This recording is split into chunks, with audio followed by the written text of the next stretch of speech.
Bu konstitusiya жөнүндө айтып кетсем да өтө оор жазылып берген список деген бери ит экен да, короче. Анын түзүштагы ушундай. Анан 5 миллион сом жок болсо иш эмес экенсин.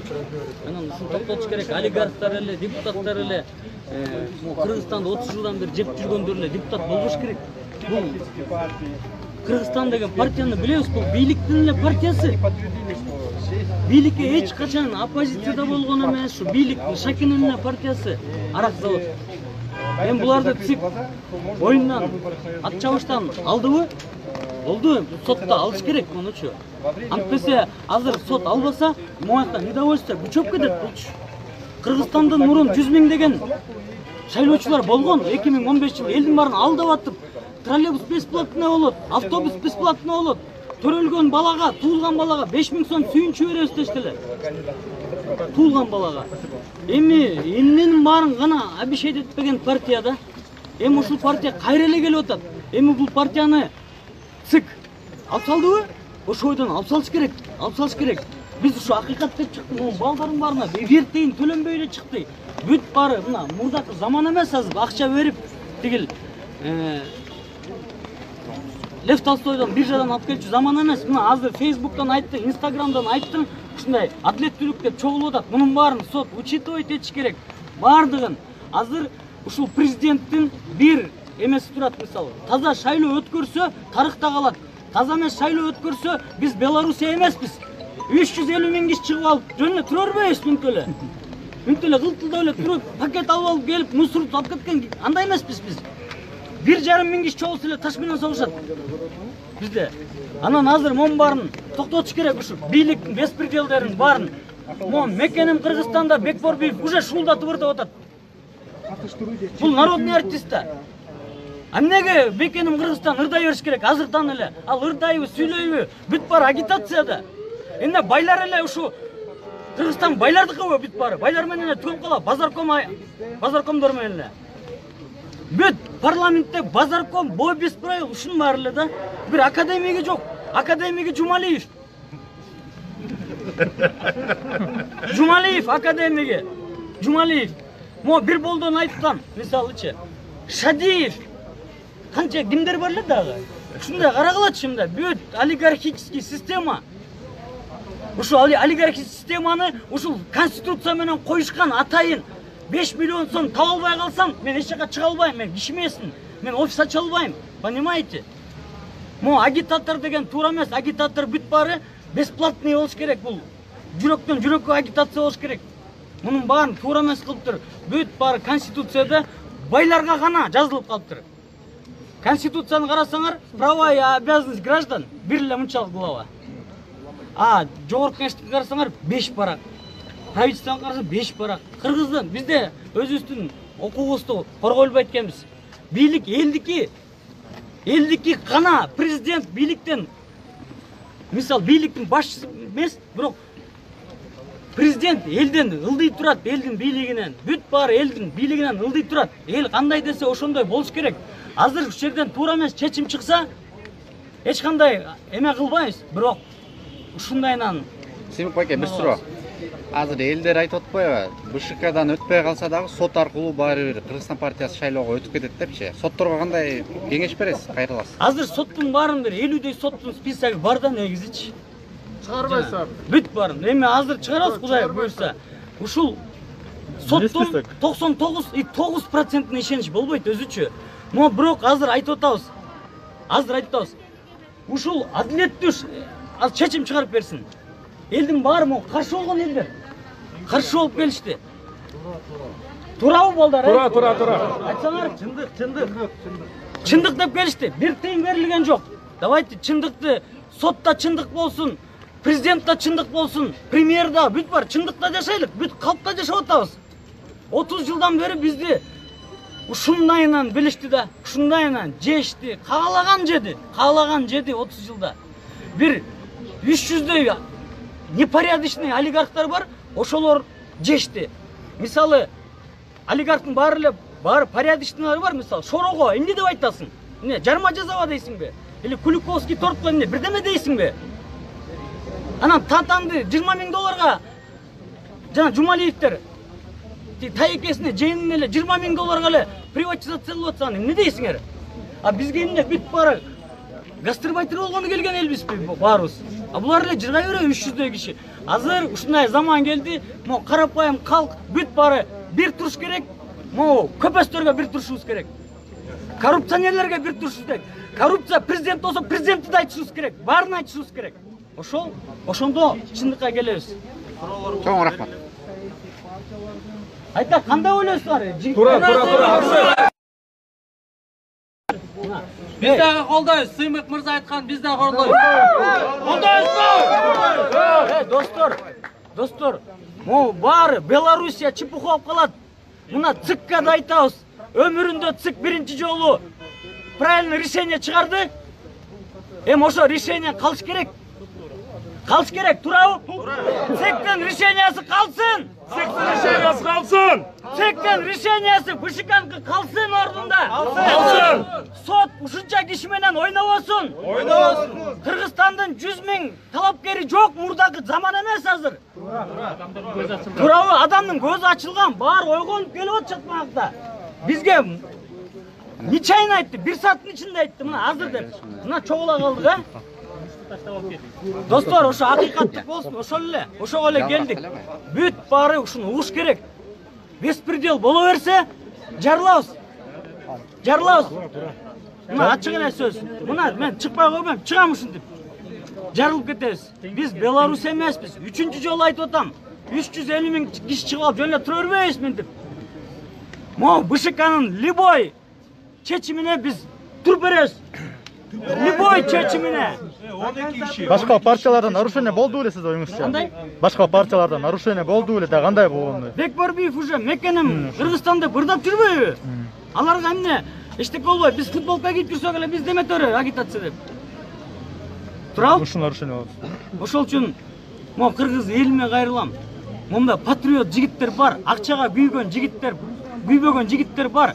Мага Жумалиевди айтып, эме кылып атат. Бирөөнөн бир тыйын алган жокмун, кайсы? Бирөөнөн азыр Кудайым буйрса бир моментке келебиз, ушунда чечебиз баарын.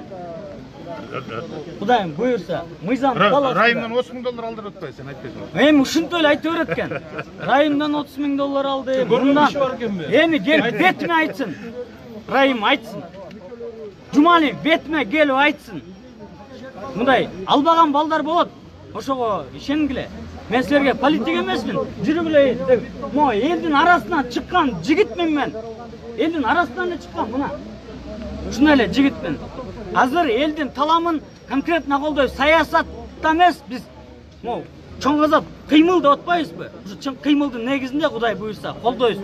Эл бизди колдосун, биз элди колдойбуз. Чоң азатка баарыңар келгиле. Азыр мисал кыймылга келгиле деп атам. Партияга эмес. Ошол. Фамилия баке, фамилия имя. Каяктан? Фамилия имя. Жапыкеев Сымык. Кесим. Качан кадаттын кандидат? Чоң азаттын кыймылынын лидери болом. Лидери. Төрагасы болом. Ушундай. Анан ошол эле биякта агитация жок, дагы бир жолу айтам. БШКнын позициясын колдоп келдик. Айтты? Рахмат. Assalamu alaikum jurnalist. Реформа партиясы. Тааныштырып коюңуз. Менин атым Тукунов Акжолтой Шакирбекович. Реформа партиясынан талапкербиз. Эми урматтуу кыргызстандыктар жана журналисттер, биздин негизги эле максатыбыз бул жердеги чогулуп аткан митинг бул жеке гана 4 партиянын уюштуруучусунун негизинен болгон жок. Бул уюшулуу негизи элдин азыркы убактагы талабы болуп атат. Анткени деген 30 жылдан бери чайкамалар, уурулар, шылуундар жана паракорлор ушунун баарын диктовать этип келген. Өткөндөгү 24-түндөгү чечим бул БШКнын адилеттүү чечими. Если буга биздин жарандык активисттер чыгып БШКга жардам бербегенде, булар да Кыргызстан партиясына чечип коймок. Ошонун эле негизинен биз бүгүнкү сотко келгенибиздин бир эле максаты бар. Кайсы партия болбосун, кайсы жаран болбосун, байбы, кедейби, сообу, ору айырмасы жок. Мыйзам үстөмдүк болуш керек. Анткени Кыргызстандын конституциясында конкретно жазылган ак кара тамгалар менен ар бирөөбүздүн укугубуз бир. Ал кандай дин тутумбасын, ал кайсы улуттан болбосун, ал кайсы саясий көз карашта болбосун. Ошондуктан могу жерге келип берген баардык жарандарды жана Кыргызстандын элине чоң ыраазычылык билдиребиз. 4 партия биригип алып азыр президентке кат жаздык. Реформа, Чоң Казак, Бир Бол, Ата Мекен партиялары өкүлдөрү биздин жетекчилер кошулуп туруп президентке кат аркылуу кайрылды. Сотко да кайрылды. Могу решение, БШКнын решениясы бул соттон да адилеттүү каралып берсин. Анткени деген эмне үчүн мояка Кыргызстандын бул жерде азыр айтып кетпеди Сыймык Жапыкеев. Бир да киши bir акча төлөнүп же мояка бир бүдөмүк чалалык деп келген жок. Мынакей артта деле көрүп атасыңар, Кыргызстандын партиясынын өкүлдөрү турат. Бул жерде жалпы жарандар келди. Бир эле максатта адилеттүүлүк болсун. Мыйзамда айырмасы жок. Мыйзамда 1 мүнөткө кечигесиңби, жарым саатка кечигесиңби айырмасы жок. Өз убакыт бир убакытта болсун да. Ошон үчүн могу жерде жалпы жаран партиялардын өкүлдөрүнө айтам, каршылык көрсөтпөй, чагымчылыкка алдырбай, аз сөз бул жерде чагымчылдар болот. Аркасында провокационный вопростор болот. Ошон үчүн ошолордон алыс болгонго аракет кылалык. Эң биринчи Кыргызстан бир гана партияга керек эмес. Кыргызстан жалпы кыргызстандыктар үчүн керек. Ошон үчүн биздин реформа партиясынын бир эле максаты бар, Кыргызстан дүйнөдөгү эң өнүккөн. Бул жерде Кыргызстан партиясынын өкүлдөрү жана жарандык коом жана башка партиянын өкүлдөрү келди. Желектер менен батпай атышат бул жерде. Бүгүн Ата Мекен, Бир Бол, Чоң Казак, Ордо, Реформа деген партиялар президентке кайрылуу жолдошуп Кыргызстан партиясынын БШКга болгон БШКга катталууда болгон мыйзам бузууларын оң чечим чыгарып берүү, тактап айтканда туура чечим чыгаруу боюнча кайрылуу жолдошту. Саат 3-тө бүгүн Московский Правда көчөлөрүнүн кесилишиндеги административдик сотто болот. Алардын арасында кимдер кайсы талапты жактап жаткан айрым абдан бир гана Кыргызстан партиясынын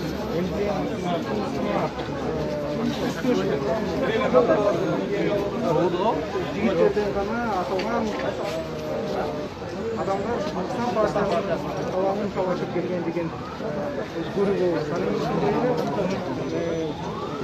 Кыргызстан партиясынын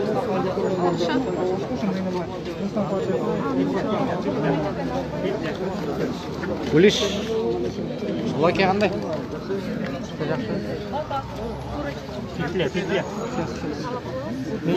Икинчи номер батып алайынчы.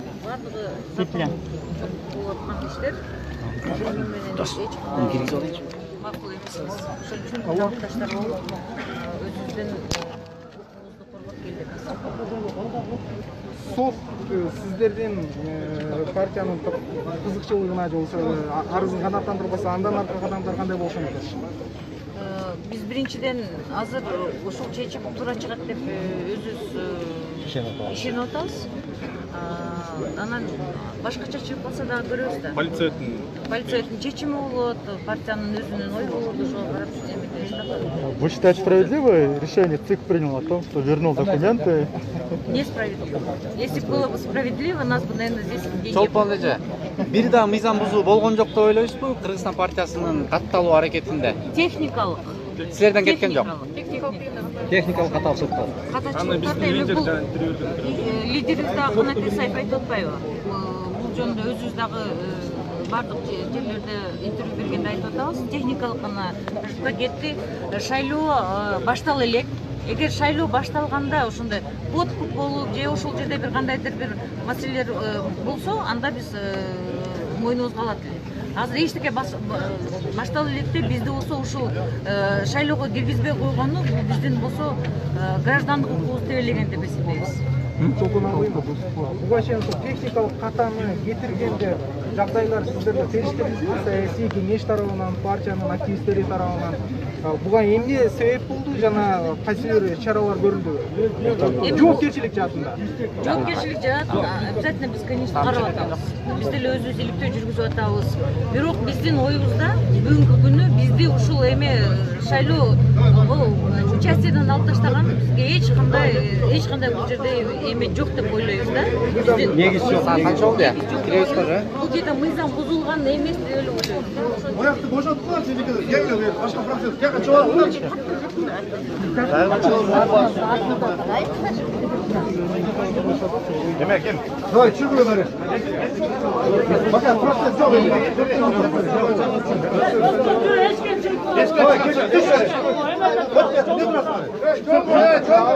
Давай, жол жаққа, правда жаққа шыққыла.